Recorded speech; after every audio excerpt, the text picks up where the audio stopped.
Welcome back to The Explainer. Today, we're diving into a story that literally shatters our understanding of logic, science, and time itself.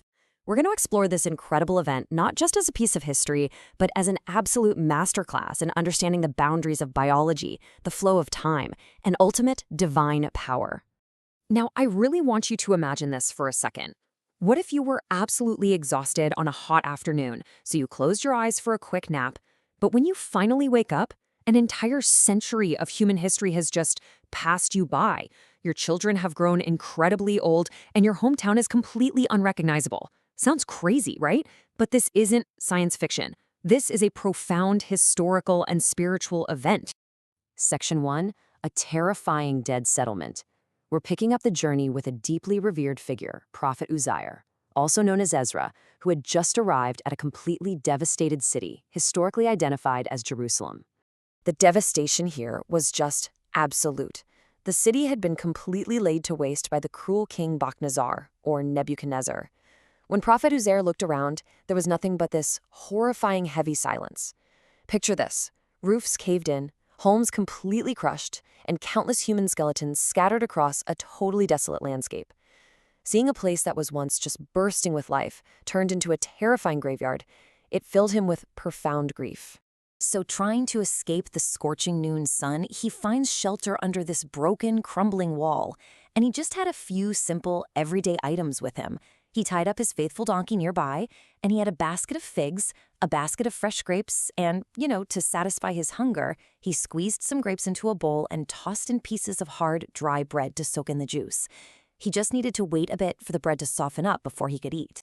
And as he's waiting there, leaning against this ruined wall, looking out at literal thousands of scattered, decaying bones in the dirt, he asks this really monumental question: how will Allah bring this to life after its death?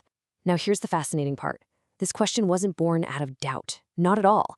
Prophet Uzair's faith was solid as a rock. Rather, this was a deep philosophical desire to witness the actual mechanics of resurrection firsthand. He wanted to understand exactly how divine power reconstructs existence from literal dust. Section 2, 100 years of deep sleep.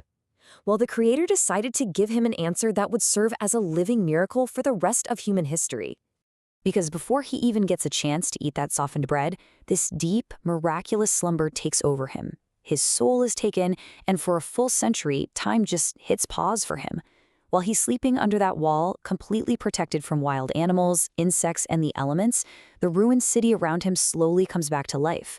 People return, new homes are built, and entire generations age and pass away, all while he lies there, perfectly preserved, without a single scratch. Section 3, two different scenes of nature, because after exactly 100 years, life is breathed right back into him. So he wakes up, his heart starts beating again, blood is pumping through his veins, and he stretches out, feeling totally refreshed. He looks up, sees the sun setting, and naturally assumes he's just taken a nice long afternoon nap. But then an angel appears in human form and asks him how long he thought he had slept. His totally relatable perception was, just a day or part of a day. But then comes the dramatic irony of the angel's revelation. He had actually been asleep for exactly 100 full years. And to prove this wild reality, the angel tells him to look around. His food, that grape juice he squeezed and the soaked bread, perfectly fresh, literally as if he prepared it 5 seconds ago. Time was completely paused for his meal. But then, he looks over at his faithful donkey. Time was allowed to viciously ravage the animal. There's no donkey left. Just decayed, scattered, bleached white bones lying in the dirt. Section 4, Miracle in Front of Eyes. Prophet Uzair is looking at life and death coexisting in the exact same physical space. But the ultimate lesson was still coming. He asked how God brings the dead to life, right?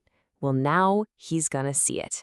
The angel commands the bones of the donkey. Suddenly, the scattered bones rush together with the speed of the wind, clicking perfectly into place to form a full skeleton. Then, red flesh and this whole network of blood vessels rapidly wrap right around the bones. Next, skin and hair cover the body, and finally, a soul is breathed in, and the donkey instantly springs up and shrieks incredibly loudly. Reportedly, it reacted that way because it thought the terrifying day of judgment had suddenly arrived. After watching time and matter get manipulated that effortlessly right in front of his own eyes, Prophet Uzair's faith just hits this entirely new, unshakable peak. He looks up and declares this powerful realization: I know that Allah is over all things competent. He fully understood in that moment that the Creator is completely unbound by the constraints of time. Section 5, Stranger in His Own City. The miracle had happened, but honestly, the emotional roller coaster was just getting started. He rides his resurrected donkey back into his hometown, but everything is completely different. The roads, the houses, the people, he's totally lost in a city he used to know like the back of his hand.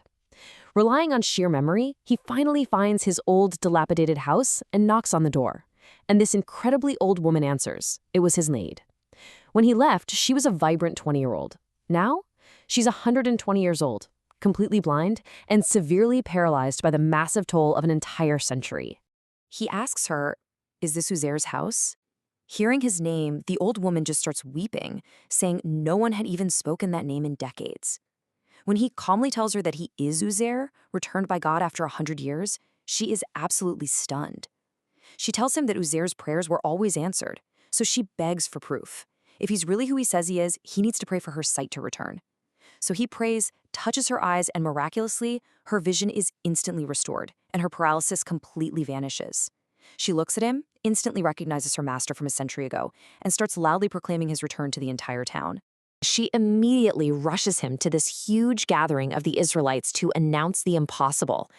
And sitting right there in the crowd is a frail, elderly man who is a staggering 118 years old. That man is Prophet Uzair's very own son. Okay, we really need to take a second to process this visually impossible family reunion. You have a son who has lived a long, arduous life, bent over by the weight of 118 years. And standing directly in front of him is his father, appearing exactly as he did the day he left, a robust, highly energetic 40-year-old man. It is hands down one of the most unbelievable age reversals and paradoxes in recorded history. Now, of course, the crowd is extremely skeptical. Like, there's no way this young guy is the father of their 118-year-old elder, right? So the son steps forward to check for physical proof. He inspects the young man's back, looking for something literally only he would know: a very specific black mole located right between the shoulders. And he finds it. Overcome with emotion, he confirms that this young man is indeed his father. But for the wider crowd, a birthmark just wasn't enough. They demanded ultimate, undeniable proof. Section 6, Torah and the Final Test. This right here is the climax of our explainer, and it shows the massive spiritual significance of his return. The crowd throws down a seemingly impossible challenge. You see, decades earlier, when King Bucknizar destroyed the city, every single physical copy of their holy book, the Torah, was completely burned to ash.